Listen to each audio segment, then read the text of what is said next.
સ્વાગત છે આપણી ચેનલમાં ફરીથી. આપણે નવો ટોપિક લઈ રહ્યા છીએ અને ટોપિક છે માણસાઈ.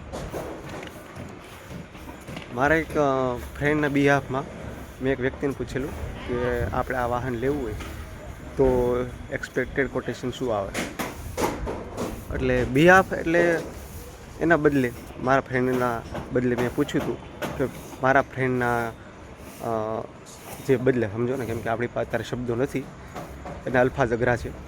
તો મારા એક ફ્રેન્ડના બિહાફમાં મેં એક અધિકારી પૂછ્યું હતું કે આપણે આ વાહન લેવું હોય તો એનું કોટેશન શું આવે. એ વાહનના અધિકારીએ મને કીધું કે તમારે મિનિમમ 6 લાખનું ડીપી આવે, એટલે ડીપી મતલબ ડાઉન પેમેન્ટ, અને એની કિંમત છે 37 લાખ. તો એ વાહનનું નામ નહીં લેવું, કેમ કે ખોટું માર્કેટિંગ, ફ્રીમાં માર્કેટિંગ થઈ જાય.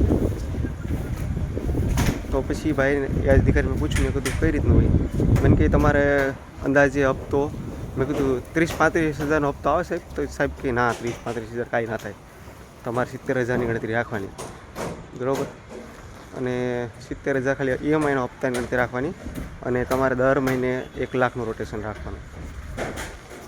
તો એ 1 લાખ મેં સાહેબ કઈ રીતે કીધું, જો તમે 70,000 હપ્તો ભરો, બરાબર, તો તમારે એને ચલાવવા માટે માણસ જોઈશે. મેં કીધું હા સાહેબ, પછી ચલાવવા માટે માણસ જોઈશે તો એને તમારે પગાર દેવાનો 20,000. ઓકે.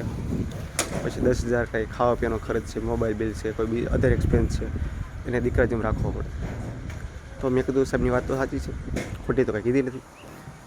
પછી જો તમે વ્યક્તિને દીકરા જેમ રાખો તો જ એ વ્યક્તિ તમારે ત્યાં કામ કરી શકે, અધરવાઇઝ છોડીને વયો જાય, આપણી કાઠિયાવાડીમાં વયો જાય અથવા જતો રહે એમ.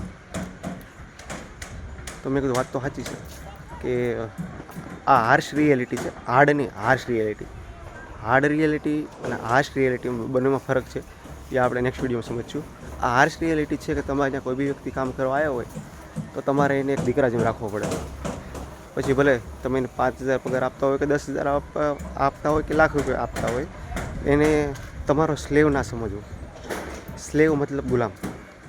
અમુક જગ્યાએ બનતું હોય કે કોઈ વ્યક્તિને પોતાનો સ્લેવ સમજતા હોય, ગુલામ, તો એ વ્યક્તિ ગુલામ નથી, એ બી પોતાના ઘરનો રાજા છે. એ મજબૂરીમાં તમારે ત્યાં કામ કરવા આવ્યો છે.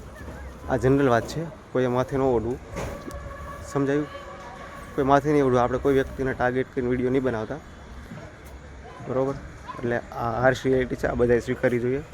કોઈ બી વ્યક્તિ આપણે ત્યાં કામ કરવા આવ્યો તો આપણે એને એક દીકરા જેમ જ સાચવવો પડે, તો એને આપણે ત્યાં કામ કરવાની મજા આવે, આપણે બી મજા આવે ને આપણું કામ નીકળી જાય, બરાબર.